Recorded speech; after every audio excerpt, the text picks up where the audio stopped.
Assalamualaikum warahmatullahi wabarakatuh. Alhamdulillah. Alhamdulillah nahmaduhu wa nasta'inuhu wa nastaghfiruh wa na'udzu billahi min shururi anfusina wa min sayyiati a'malina. Man yahdihillahu fala mudilla lahu wa man yudlil fala hadiya lahu.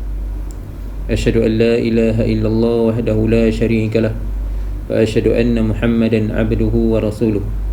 Allahumma salli wa sallim wa barik ala sayyidina Muhammad wa ala alihi wa sahbihi wa baraka wa sallam. Rabbi syrah li sadri wa yassir li amri wa hlul 'uqdatam min lisani yafqahu qawli. Rabbi yassir wa la tu'assir wa tammim bil khair wa bika nasta'in ya fattah ya fattah ya fattah, amma ba'. Alhamdulillah, tuan-tuan, puan-puan muslimin muslimat yang dirahmati Allah Subhanahu wa taala.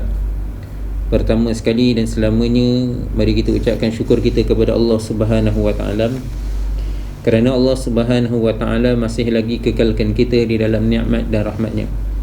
Allah Subhanahu wa taala masih lagi berikan kita taufik dan hidayat, dapat lagi kita terus beriman, beramal, menunaikan perintah-perintahnya, mengikut sunnah jalan petunjuk yang telah ditunjukkan oleh baginda Nabi sallallahu alaihi wasallam.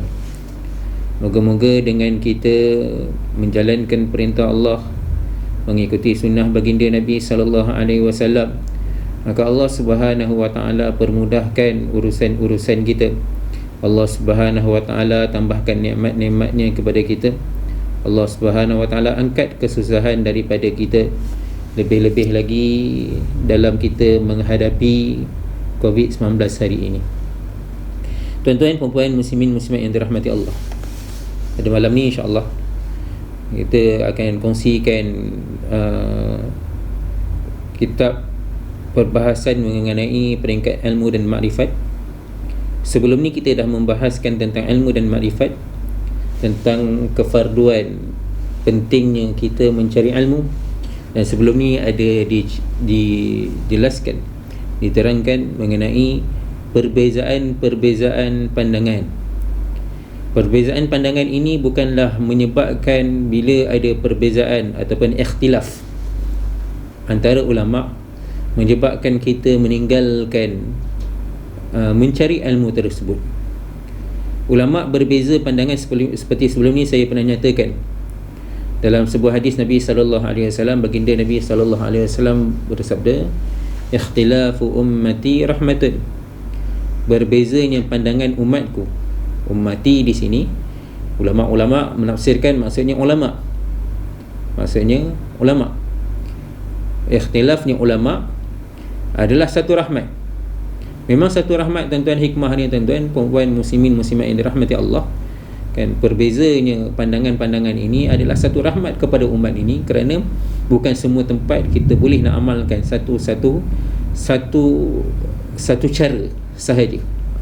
Ada tempat-tempat yang mana kita perlukan ada cara yang lain, dan itu semua berpandukan kepada Al-Quran dan hadis.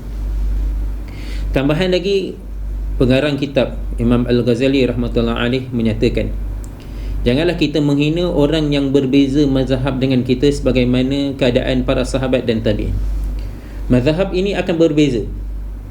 4 mazhab yang masyhur yang kita ketahui hari ini, ada 4 mazhab. Sebenarnya banyak lagi, tuan-tuan. Ada banyak lagi mazhab-mazhab, ada banyak lagi pandangan-pandangan ulama. Di kalangan mazhab pun, dalam satu mazhab, contohnya dalam mazhab Syafi'i pun ada juga berbeza-beza pandangan. Kadang-kadang berbeza pandangan.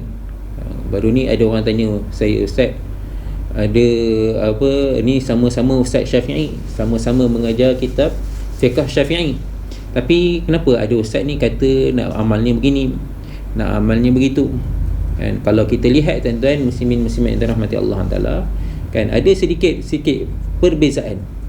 Ada sedikit bila banyak kita ngaji ni, tuan-tuan, bila banyak lagi kita belajar, maka kita akan mendapat banyaknya perbezaan ulama. Walau bagaimanapun, tuan-tuan muslimin muslimat yang dirahmati Allah, suka untuk saya nyatakan, kalau selagi mana pandangan-pandangan itu tidak menyalahi asas Al-Quran dan hadis, tak menyalahi akan hukum asasnya, maka pandangan itu boleh diguna pakai. Cuma kita sebagai orang awam, kita kena ada berpegang kepada guru kita. Mana guru kita yang sepatutnya kita nak berpegang, maka kita ikutlah guru kita. Dalam masa yang sama, jangan kerana kan berbezanya pandangan lalu kita memandang rendah kepada orang lain. Ni kita kena berhati-hati. Sekarang ni tuan-tuan muslimin muslimat yang dirahmati Allah Taala, contohnya kita dekat Malaysia ni macam-macam kan, dah ramai dah ustaz-ustaz kita kan. Kalau dulu untuk kita dengar kuliah-kuliah ni, mungkin kita perlu ke masjid-masjid sahaja, mungkin kita perlu pergi ke sekolah madrasah, sekolah agama sebagainya, baru kita tahu adanya bagaimana perbahasan mengenai agama. Masya-Allah, alhamdulillah hari ini kan makin meluas dengan teknologi yang ada hari ini, makin ramai ustaz-ustaz kita ke hadapan. Maka di situ kita akan dengar pandangan-pandangan guru-guru kita. Ada pandangan guru dia berlainan sikit dengan pandangan guru yang ini. Sedangkan selalu juga kita dengar, bukan nak kata dengar daripada kita punya, mungkin daripada media sosial kita, mungkin kadang-kadang kita dengar daripada kuliah-kuliah umum ni sendiri. Saya dengar ustaz ni kata begini, pergi kat sana ustaz tu kata begitu, lain pula. Jadi tuan-tuan muslimin muslimat yang dirahmati Allah Taala, seperti mana saya nyatakan tadi, selagi mana ianya tidak menyalahi dengan hukum asas Al-Quran dan hadis, maka selagi itu ia boleh diamalkan. Cuma sebagai satu orang awam, kita perlu ihtiyat, berjaga-jaga kan. Kalau kita rasa ragu-ragu, itu sebabnya kita kena pegang satu kan. Empat mazhab pun berlainan pandangan, jadi kita perlu mengikut mazhab mana yang kita perlu pegang. Tak ada masalah pun kita nak ikut mana-mana mazhab tuan-tuan kan. Mazhab Syafi'i ke, nak ikut mazhab Hanafi ke, mazhab Hanbali ke, mazhab Maliki ke, kita boleh nak ikut, mana-mana pun boleh nak ikut. Cuma bukan bermakna bila kita kata mana-mana boleh nak ikut, maka kita boleh campur-campur adukkan. Tak. Mana-mana nak ikut tu maksudnya, kalau kita nak ikut Syafi'i, kita ikut Syafi'i daripada A to Z, daripada mula sehingga ke akhir kita ikut Syafi'i. Bukan bermakna bila kita kata kita ikut Syafi'i, lalu kita kejap lagi kan dalam masalah ni kita nak dalam urusan ini kita ikut Maliki pula. Misalnya dalam solat ada 4 rakaat, rakaat pertama kita nak ikut Syafi'i, rakaat kedua kita ikut Maliki, rakaat ketiga ikut Hanbali, rakaat keempat kita ikut Hanafi. Itu tak boleh kan. Bila kita nak ikut satu, pegang satu. Kalau kita ada ustaz kita, guru kita, kita pegang guru kita selagi mana dia betul kan, selagi mana dia ni tidak menyalahi Al-Quran dan hadis, selagi mana dia ni dia seorang yang mana diakui, maka kita ikutlah dia kan. Kalau kita masih ragu-ragu lagi tuan-tuan, perempuan muslimin muslimat yang dirahmati Allah, kita ikutlah yang mana yang lebih ihtiyat, lebih berjaga-jaga. Moga Allah Taala berikan kekuatan kepada kita untuk beramal. Dalam antara sahabat-sahabat ada satu kenyataan yang menceritakan madzala sahabatu wattabi'una yakhti'una wa yakhtalifuna wa la ya'ibu hadha ala hadha. Demikianlah keadaannya para sahabat dan tabi'in, senantiasa memberi fatwa dan berbeza-bezanya, namun demikian mereka tidak mencaci antara satu sama lain atau saling menghina, sebaliknya masing-masing memegang hasil ijtihadnya. Ini pandangan ulama-ulama empat mazhab ni tuan-tuan. Kita sebagai orang awam, disiplin, kita kena tahu macam mana disiplinnya ulama-ulama ni kan. Imam Syafi'i, kalau kita lihat, Imam Syafi'i sendiri dia belajar daripada Imam Malik, dan Imam Syafi'i sendiri pun belajar dengan orang kuat, Imam Abu Hanifah.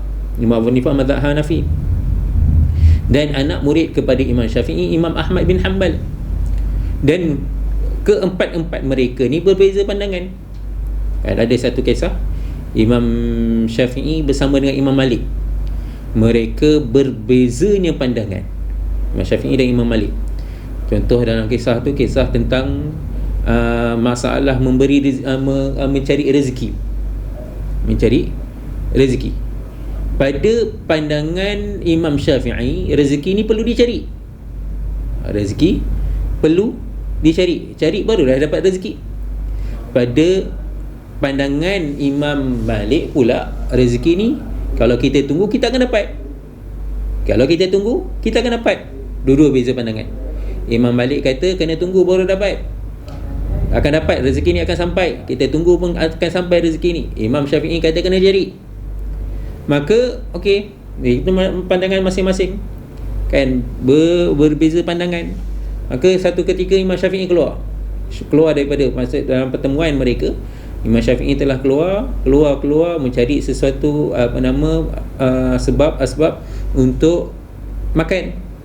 Akhirnya beliau menjumpai satu makanan, dapatlah, makna cari makanan. Bawa balik jumpa dengan Imam Malik. Jumpa dengan Imam Malik ketawa. Suka. Imam Syafi'i pelik, kenapa ketawa? Imam Malik pun jawab, tengok rezeki ni. Kamu kata tadi kena cari, yang aku kata kena tunggu. Nampak? Rezeki ni pandangan kamu betul, pandangan aku pun betul. Kalau kita tunggu kita dapat. Kalau kita cari pun kita dapat. Ni satu perbezaan pandangan ulama.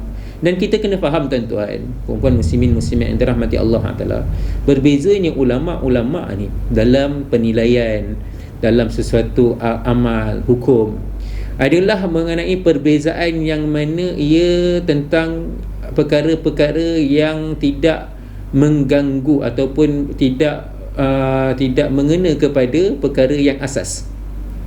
Kata-kata ulama, semua ulama boleh kita katakan sepakat, ulama-ulama kalau mengenai perkara yang asas mereka tidak berbeza pandangan, sama. Contohnya rukun Islam ada 5, kan? Solat itu 5 kali sehari semalam, subuh, zuhur, asar, maghrib, isyak. Solat ini, solat subuh kena baca kena solat dengan 2 rakaat. Maghrib 3 rakaat, zuhur, asar dan isyak 4 rakaat. Ini perkara-perkara yang asas. Perkara-perkara yang asas, kata-kata ulama, mereka tidak berbeza pandangan. Melainkan ada perkara-perkara yang mana perkara-perkara ini tidak boleh nak ada pandangan-pandangannya. Ada perbezaannya ataupun ada penilaian perbezanya riwayat-riwayatnya. Maka di situ di kalangan ulama ada berbeza pandangan, dan pandangan-pandangan itu boleh diterima pakai. Dan antara ulama-ulama kena kita faham, kadang-kadang orang awam tuan-tuan muslimin muslimat yang dirahmati Allah Taala, beri mereka lihat kepada perbezaan ulama ni, maka mereka beranggapan yang bahawasanya pandangan tersebut ni dah mengelirukan orang ramai.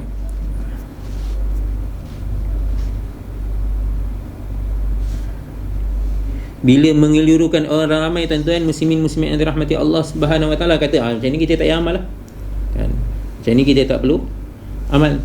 Sebab apa? Berbeza pandangan. Salah kefahaman yang sebegitu. Keadaan ulama-ulama ni tuan-tuan, mereka berbeza pandangan bukan menyebabkan mereka ni mengaibkan satu sama lain, kan? Seperti saya selalu bagi tahu, pandangan-pandangan ulama ni pada mereka ni, kalau kita mengaji bahasa Arab, tahap keyakinan dalam sesuatu pandangan ni ada tahap-tahapnya, kan? Ada bahagian syak, ada yang bahagian zon, ada yang dipanggil sebagai yakin.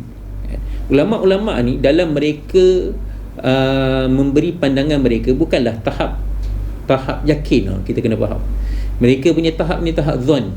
Zon ni mereka punya kebenaran, pandangan mereka tu hampir-hampir betul. Dalam masa yang sama, pandangan orang lain tu walaupun mereka tidak berpegang dengannya mungkin betul, dan mungkin juga pandangan mereka ni salah. Kerana itu mereka tidak mencaci, tidak mencela pandangan-pandangan yang lain selagi mana tidak menyalahi asas. Jadi ini adalah urusan ulama. Sebab tu tuan-tuan muslimin muslimat yang dirahmati Allah, bila kita nak mengikuti guru-guru kita, ustaz-ustaz kita, kalau kita yakin dia, kan, dan kita dapat dapat kita tahu tentang dia punya penerimaan, diterimanya dia, kan, dia ada yang diterima, maka kita boleh berpegang mengikutinya, kan. Kalau ada sedikit pandangan mungkin kita minta penjelasan dan kita faham, kan, dalam berbezanya pandangan-pandangan ulama ni, mereka tidak mencaci satu sama lain. Adapun semua dalil tentang ilmu tauhid dan asas-asasnya sudah tercantum di dalam Al-Quran. Jadi kita tidak perlu lagi mencari-cari dengan akal, meskipun kadang-kala pada suatu masa kita perlu memberikan hukum jika berhadapan dengan orang yang belum beriman. Semuanya sudah diterangkan dengan jelas, iaitu tentang usuluddin oleh guru-guru penyusun dalam kitab-kitabnya. Kita sebagai orang awam, sebagai satu orang awam, kan, mengenai untuk kita, tugas kita adalah kita amalkan apa yang telah disampaikan oleh guru-guru kita. Kita amalkan oleh apa yang telah disampaikan oleh guru-guru kita. Bukan kita nak mengkaji lagi, hukum ni betul ke? Kita puaslah nak cari dia punya hukum ni wajib ke. Hukum ni dah wajib dah, kita puas nak cari macam mana dalil dia. Ni bukan tugas kita sebagai orang awam. Bukan tugas kita lagi nak mencari dalil ni, dalil tu, dalil. Dia telah selesai. Kita hari ni tuan-tuan, muslimin muslimat yang dirahmati Allah Taala, rata-rata amalan yang ada sampai pada kita hari ini, ulama-ulama dah bahas dah. Dah selesai dah. Kan, bukan tugas kita lagi nak tanya lagi dalil mana, dalil lagi. Ustaz saya Maulana Hasnul Hizam, kalau orang sibuk tanya dalil ni, beliau senang dia tanya baca Fatihah, kan, minta baca Fatihah kalau sibuk nak tanya dalil. Apa dalil ni, dalilnya apa Ustaz, ini dalilnya apa Ustaz. Dah selesai dah, ulama dah cerita dah, ulama dah jalankan. Memang mungkin ada pandangan ulama yang bertentangan dengannya. Itu sebabnya saya kata, kan, kita kena ada pegang satu guru. Mana kita nak pegang? Kalau selagi mana guru ni diiktiraf, diterima, maka kita ikut, insya-Allah lah tepat. Dan kita ada mufti kita, kita ada mufti kita, ada guru-guru kita, kan, yang mana kita boleh berpegang dengannya secara umum, maka kita pegang. Kalau guru saya, kan, Maulana Hasnul Hizam, bila orang tanya mana dalil, beliau suka jawab baca Fatihah. Tengok, baca Fatihah, cuba baca Fatihah, kan. Kalau baca Fatihah pun tuan-tuan, kan, saya masya-Allah, Allah Taala berikan peluang untuk ngajar ngaji, kan. Ramai saya ngajar ngaji ni, ngata-ngatanya ramai orang tua-tua lah, makcik-makcik ramai, masya-Allah, kan. Ngata-ngata tuan-tuan, orang baca Fatihah pun ramai lagi tak betul, kan. Ramai lagi tak betul baca Fatihah tu. Macam mana bila baca Fatihah pun tak betul, solat macam mana lagi, kan. Sedangkan kita dalam mazhab Syafi'i, Fatihah ni adalah rukun qauli. Kalau tak betul rukun ni, macam mana sahnya solat kita? Berapa ramai solat dia tak betul, bacaan Fatihah ni tak betul. Dibaca sepatutnya alhamdulillahi rabbil alamin, dia baca alhamdulillah. Beza tu ha dengan ha. Kat situ berapa ramai alhamdu. Kalau kita buka kamus tuan-tuan, bukalah, tengoklah Google ke apa ke, alhamdu, tengok makna alhamdu dan tengok makna alhamdu dengan ha bulat. Berbeza makna, beza. Dah salah dah kat situ. Berapa ramai orang yang mana tak betul bacaannya. Berapa ramai orang tak kerti lagi bacaan Fatihah, tapi sibuk nak cari dalil lagi, kan. Sepatutnya apa yang ada di hadapan kita ni kita selesaikan. Amalan kita ni selesaikan, buat dengan sempurna mungkin, kan. Sebab apa? Semua amalan-amalan ni telah telah dibahaskan oleh ulama dan telah diterima. Melainkanlah kalau ada perkara-perkara yang terbaru, masalah-masalah yang terbaru. Dulu zaman Nabi SAW tak ada, zaman sekarang ni baru ada. Yang tu baru yang perlu dibahaskan, yang perlu penelitian ulama kontemporari, ulama yang terkini perlu dibahaskan. Jadi tuan-tuan, puan-puan muslimin muslimat yang dirahmati Allah Subhanahu Wa Taala, tugas kita sebagai orang awam, kan, bukan kita sibuk nak mencari dalil, Amalan ni macam mana kita nak tanya, bagaimana nak sempurnakan amalan kita. Bukan tugas kita nak cari dalil, kan. Untuk amal kita kena tahu semua perkara, kan. Banyak perkara kadang-kadang tuan-tuan, akal awam ni tak sampai pun. Akal orang awam ni tak sampai, kan. Kita sibuk nak cari dalil, last kita tak beramal. Ni bahaya. Ini bahaya. Kan? Wah, hari ni ramai di kalangan kita, dia nak cari dalil. Nak beramal ni kena cari dalil. Alasannya. Tapi akhirnya bila telah mencari-cari, tengok-tengok, dia tak jumpa dalil. Dia kata tak boleh amal, tak ada dalil. Tuan-tuan, kan kita kata tak nak cari dalil, zaman kita nak cari dalil, kita sibuklah buka kitab Bukhari. Kitab Bukhari 7,000 hadis, 8,000 hadis. Kitab Muslim lagi. Kan kita pun belajar kitab hadis pun berapa banyak je, kitab hadis 40 tu pun kita tak habis baca. Al-Quran pun tak habis lagi kita baca. Kan? Nak baca hadis lagi banyak lagi. Dalil ni luas. Kan? Ulama dah susun dah untuk kita. Kita punya tugas hanya nak selesaikan amalan kita. Selesaikan amalan. Kan kita lihat tu, seperti mana saya kata, kalau selagi mana kita boleh amal daripada guru-guru kita yang diiktiraf, guru-guru kita yang mana mereka ni mendapatkan iktirafan, maka kita amal lah. Tak perlu lagi kita nak membahaskan tentang dalil je. Ni dalil mana. Last akhirnya orang suka cari dalil ni tuan-tuan. Bahaya dia terjadi pada diri dia tuan-tuan. Akhirnya dia tidak beramal. Kan? Oleh kerana cari dalil, nak cari dalil mana dia dalil ni, dalil mana, akhirnya tak beramal. Jadi tuan-tuan muslimin muslimat yang dirahmati Allah Subhanahu Wa Taala, jadi pula kan baru-baru ni ada diskusi kan guru-guru kita mengenai, saya suka nak jelaskan sebenarnya tuan-tuan, mungkin tuan-tuan ada yang dah dengar penjelasan tersebut. Sebenarnya mudah dia, kan, keterangan yang mudah. Amalan-amalan ni ada setengah-setengah amalan yang mana ia disandarkan dengan hadis palsu untuk menggalakkan orang beramal dengannya. Disandarkan dengan hadis palsu. Ini sebab apa? Sibuk nak cari dalil lah. Kan? Ada yang pernah berlaku pada Imam Syafi'i sendiri. Kan? Ada mereka mengatakan mazhab Imam Syafi'i ini tak ada dalil. Dia daripada dalil yang dhaif ataupun daripada dalil hadis yang palsu, dia kata. Ini sebab apa? Ini sebab menunjukkan kenapa jadi begini. Ini menunjukkan bahawasanya kita ni terlalu nak mencari kesempurnaan, sedangkan kita sebenarnya tidak tahu hakikat yang sebenar. Imam Syafi'i ni tuan-tuan, kalau kita lihatlah galurnya, keadaannya, susunan kehadirannya, Imam Syafi'i ni datang dulu daripada Imam Bukhari. Imam Syafi'i ni datang dulu, lahir dulu daripada Imam Ahmad, lahir dulu daripada Imam Imam Bukhari, Imam Muslim, zaman dia dulu, Imam Tirmizi sebagainya.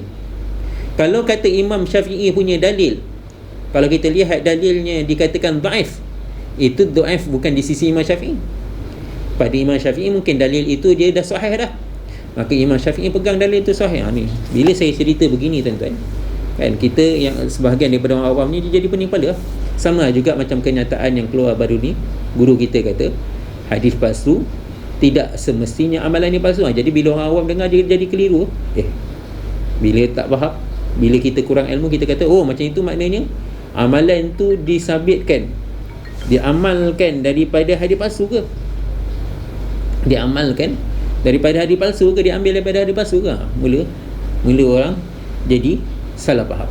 Jadi tuan-tuan muslimin muslimat yang dirahmati Allah Taala, sebab kita orang awam. Contoh macam tadi tu, takutkan orang jadi salah faham, saya suka nak jelaskan. Amalan-amalan ni tuan-tuan, ulama-ulama amal, contoh puasa 3 bulan. Yang baru ni sebab apa? Puasa hari Tarwiyah, hari ke-8 Zulhijjah. Maka adalah mereka-mereka kata, mereka-mereka yang nak mencari dalil, nak beramal ni, mereka kata tengok dalil ni adalah hadis palsu. Satu. Yang biasa berlaku pun masa zaman-zaman saya belajar pun sama juga. Tentang puasa 3 bulan. Puasa Rejab, Sya'ban, Ramadan 3 bulan betul-betul. Kan? Ni orang puasa 3 bulan ni berdalilkan daripada hadis palsu. Banyak lagi amalan-amalan lagi. Contoh-contoh yang mana kata ini semua beramal daripada hadis palsu lah. Tuan-tuan muslimin muslimat yang dirahmati Allah Taala, amalan-amalan yang dikatakan dakwaan setengah pihak dia kata ni daripada hadis palsu ni, sebenarnya amalan-amalan tersebut diamalkan oleh ulama-ulama yang hebat-hebat. Contoh ulama-ulama yang hebat-hebat. Habis itu kenapa mereka ambil daripada hadis palsu? Adakah mereka ambil amalan ni daripada hadis yang palsu? Sebenarnya tidak tuan-tuan puan-puan muslimin muslimat yang dirahmati Allah. Mereka mengambil amalan ni, mereka nak beramal ni kerana apa? Mereka rasa kemuliaan. Contoh macam hari Tarwiyah. Kan, hari Tarwiyah, puasa hari Tarwiyah. ulama beramal dengannya bukan kerana apa kelebihan yang ada pada dia, kelebihan yang dikatakan sebagai hadis palsu tersebut, tapi ulama beramal dengannya, sebagian ulama yang beramal dengannya kerana beberapa faktor. Kerana apa? Kemungkinan hari tarwiyah itulah hari yang dikatakan hari Arafah, hari ke-8 tu mungkin nak berjaga-jaga, mungkin tersilap hari itu adalah hari Arafah, maka sebahagian ulama nak berjaga-jaga, mereka ambil puasa juga hari ke-8, 8 Zulhijjah tersebut. Itu salah satu contoh. Begitu juga dengan puasa Rejab, Syakban. Kerana kan kelebihan yang khusus, kita baca hadis, kita selalu dengar doa ulama, guru-guru kita akan doa, Allahumma barik lana fi Rajabin wa Sya'ban wa ballighna Ramadan. Ya Allah, berkatilah kami dalam bulan Rejab dan Syakban, dan sampaikanlah kami kepada bulan Ramadan. Ini satu hadis, satu doa, hadis daripada hadis Nabi SAW yang menunjukkan ada kelebihan yang besar dalam bulan Rejab, Syakban. Maka oleh kerana ulama-ulama ni dia memandangkan, kerana ulama-ulama sufi ni, mereka ni rasa nak beramal, mereka rasanya keagungan yang ada pada bulan tersebut, maka mereka telah kerana mereka syukur dengan keadaan tu, dapat masuk dalam bulan Rejab, dapat masuk bulan Syakban contohnya, maka mereka telah gunakan kerana nak tunjukkan syukur mereka, maka mereka telah berpuasa. Dan kata syukur sebagai satu tanda syukur, berpuasa kerana bulan-bulan tersebut, kerana sesuatu benda perkara yang berlaku, ini sabit juga daripada hadis Nabi SAW. Satu ketika Nabi SAW ditanya, kenapa baginda Nabi SAW berpuasa pada hari Isnin? Maka Nabi SAW jawab, kerana apa? Kerana hari Isnin itu adalah hari kelahiranku, dan kerana rasa syukur itu Nabi SAW berpuasa. Ini nampak ulama-ulama ni, mereka ni beramal satu benda ni mengikut dalil yang luas. Dan maka kalau kadang-kadang ada setengah kita orang awam ni, oleh kerana kurangnya kefahaman kita, bila kita tak faham, maka kita sibuk cari dalil, dan bila kita jumpa dalil tak kena dengan hati kita, maka kita pun mulalah mengatakan begitu dan gini. Jadi tuan-tuan muslimin muslimat yang dirahmati Allah Subhanahu Wa Taala, kan, apa-apa pun keadaan amalan yang ada hari ini, ulama-ulama dah susun, dah mengikut, dan dia selagi mana dia iktiraf. Kita pun kat Malaysia ni tuan-tuan, banyak banyak dia punya kawalan, kan, penyebaran buku pun ada kawalan dia, guru-guru nak mengajar pun ada juga pengikhtirafannya. Maka bila guru kita sampai, selagi mana mereka ni diiktiraf, maka kita bekam, kan, moga-moga kita selamat, kan, moga-moga kita selamat. Ringkasnya, jika kita merasa sesat kerana tidak tahu akan sesuatu perkara, maka wajib ke atas kita untuk menggali ilmunya dan tidak boleh ditinggalkan begitu sahaja. Contohnya, kita tidak tahu akan sifat-sifat Allah, sifat-sifat wajib baginya dan sebagainya. Ini bererti kita menempah kecelakaan. Maksudnya apa tuan-tuan? Kalau kita tak pasti, kita kena belajar betul-betul lah. Kena belajar betul-betul. Kena, bukan makna kita cedok-cedok sikit-sikit. Bukan kita tengok, ni dalil je satu, ni dalil je satu. Perkara ni tuan-tuan, ilmu ni luas. Dan guru saya selalu bagi tahu, kita ni kalau kita baru nak belajar, baru nak mencari ilmu, baru kita nak mengkaji ilmu, kita akan lihat semua benda tak boleh. Ni mulalah kata ni tak boleh, itu tak boleh, ini tak boleh. Tapi kalau lama sikit belajar, jadi semua boleh. Semua boleh. Kan? Hukum 5 tu, kan, wajib, sunat, harus, makruh dan haram ni tuan-tuan, kalau kita lihat dalam semua amal ada di hukum 5 ni. Macam solat. Solat ni ada tempat dia wajib, solat ni ada tempat ni jadi sunat, solat ni ada tempat dia jadi makruh, solat ni ada tempatnya jadi haram. Kita juga dengan nikah. Nikah ada tempat dia jadi wajib, ada tempat dia jadi sunat, ada tempat ni dia jadi makruh, ada tempat ni jadi haram. Tentang perkara ni tuan-tuan, saya tak nak bahas benda ni, kan? Dia perlukan kajian. Kalau ada perkara yang mana menjadi keraguan kepada kita, ada benda ni ragu pada kita, maka kita patut mengkajinya dengan betul-betul kajian. Bukan kita kaji kejap-kejap je. Ada setengah pihak ni dia baru kaji sikit je, dia jumpa satu bukti dah cukup dah, dia kata tak boleh amal. Ni ustaz-ustaz ni semua salah. Guru-guru ni semua salah. Dia pun mengaji pun tak berapa pun, dia baca pun baca terjemahan Quran, dia pun baca terjemahan hadis kan. Saya pernah jumpa satu orang ni, budak muda kan, dia jawab macam-macam. Bila kita tanya dia nak mempertikaikan tentang amalan-amalan bid'ah, maka bila kita jawab tanya dia, hadis pun dia tak kerti baca kan. Apa semua dia bagi terjemahan hadis je. Bila kita tanya hadis, apa pun tak tahu kan. Sedangkan banyak sabit daripada Nabi SAW sesuatu amalan yang mana kadang-kadang kita tak faham macam mana ulama' tarik tatbikkan, macam mana ulama' berpegang dengan dalil-dalil tersebut. Jadi tuan-tuan, perempuan, muslimin yang dirahmati Allah Subhanahu Wa Taala, kalau kita tidak berpuas hati, bukan kita pegang sikit, kita belajar sikit je, baru kita keluarkan, tengok ulama' ni, ustaz ni tak betul, terus kita tolak, ban dia, macam-macam kita kata. Sepatutnya apa kita perlu buat? Oleh kerana tengok kenapa pandangan ni, kenapa berbeza, saya jumpa lain. Jadi sebenarnya banyak lagi benda kita kena kaji.